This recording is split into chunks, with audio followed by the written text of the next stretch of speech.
السلام علیکم ناظرین، پاک 82 میں خبروں کا سلسلہ جاری ہے۔ خبر شامل کرتے ہیں جلال پور پیراوالا سے۔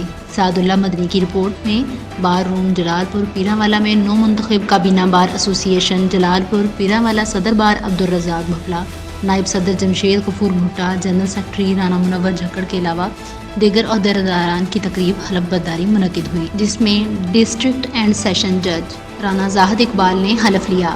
حلف برداری کی تقریب میں رانا طفیل احمد نون، رانا محمد اقبال نون، جعفر طیار بخاری اور سیکرٹری بار شجاع آباد، صدر district bar Multan Yousaf Akbar Naqvi, secretary high court bar Multan Sajjad Haider Sipra کے علاوہ دیگر نزدیکی باروں سے تعلق رکھنے والے عہدیداروں اور وکلاء نے شرکت کی۔ جلال پور پیراوالا کے ملک ارشد عمر خاکی، ملک امجد عمر خاکی، جام قاسم برار، ڈاکٹر شیخ فیاض حسین، ملک غلام یاسین، ملک مدثر گھلو، ملک غلام یاسین ڈپال، ملک عباس خاکی، ملک حسیب سندھیل، حماد اظہر قریشی ایڈوکیٹ اور دیگر تمام وکلاء بار صدر جلال پور پیراوالا نے شرکت کی اور سعد اللہ مدنی نے اپنی خوبصورت آواز میں تلاوت کلام پاک پڑھی۔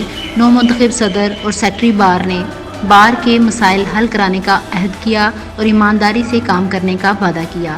صدر بار نے سپاس نامہ پیش کرتے ہوئے لائبریری، مسجد، ریکارڈ روم اور کینٹین کے علاوہ دیگر مسائل بار کی نشاندہی کی، جن کو ڈسٹرکٹ اینڈ سیشن جج نے جلد مکمل کرنے کا وعدہ کیا۔